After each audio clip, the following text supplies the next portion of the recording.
Dr. Hopkins. Should I call you Dr. Executioner or Dr. Hopkins? Whatever fits, man. Sometimes it could be the executioner, but today I think Dr. Elegant, the alien, because right now I'm ready to doctor this interview. Gotcha. I'm ready to dissect it from the head to the toe. You ready? I'm ready to tell you where the weak spots are at and where the strength at. And then I'm going to put a bow in there and tell you that you need to rest and take 2 aspirins for the next 2 weeks.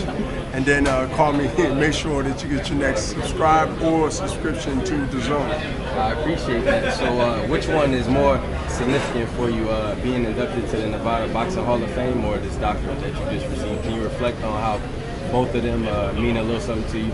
Yes, well, being inducted to the Hall of Fame is something that I've earned, and I know that there's at least one more major one coming up in another year, since it's no longer 5, it's 3, I believe, up in Canada, New York. That's very, very big accomplishment for me, based on adversity, and a lot of people count me out in life, not just sports or who I'm going to fight or who I shouldn't fight. And then the doctor. The doctor is more to me that was told to me at Temple University. Really looked at and really challenged by some people who feels that I need to do more to deserve it. And then when they start peeling back the history, it was different than peeling back an onion. The cries and the tears was different because they didn't know the past, they knew the fighter.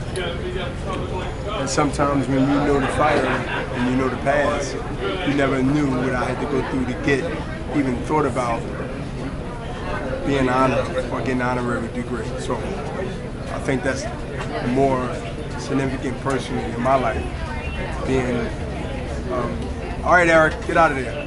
The money's in my sock.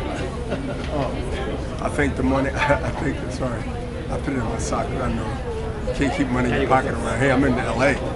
But look, I think the doctor was more significant. And Floyd Mayweather shouted you out during his speech. He talked about how your style contributed to your longevity. But while you were here, you may have not been praised for that, but you know, they kind of went hand in hand. Who was Florida? No, that you were able to have such a long career based on how you fought. When I had my when I had my speech, right? Okay, yeah, of course. I mean, listen, the name of the game, taught by people that were smarter than me, who knew boxing, who knew the sweet science of boxing, is that you can still be competitive and not actually sacrifice your brain or your face. Boxing is an art sport, it's a sweet science. There are sports where you can swing until you get tired. I'm not knocking that, but it's not boxing.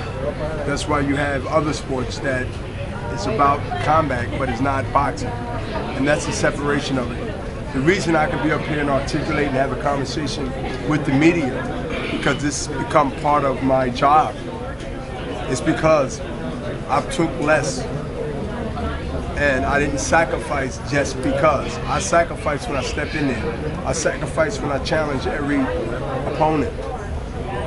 But to be recklessly to myself and recklessly about how I approach my prey is foolish. Last time I was with you, you left the media with a message. You said, trust the process. Yes, right the now, Philly thing. Exactly. So right now you have Ryan Garcia speaking up a little bit about Golden Boy. Do you feel like he needs to do just that right now? Trust the process? I think he do. I think that Ryan Garcia is not just a young, ambitious fighter, but smart. Nobody wants. Even if some older people don't know what he actually wants, but he knows, or what he needs. You must respect a young talent and his feelings. And also, if you can, and he listen, drop jewels, but he must respect you before he accepts those jewels. So, a lot of times it ain't what a person said, it's the messenger who said it. And I'm conscious of that. I'm conscious of understanding this generation, whether it's on the streets or whether it's in sports, how they want to be respected and how they want to be at least heard. And he felt that he had to speak his mind through social media, which has been his biggest commercial, his biggest promotion.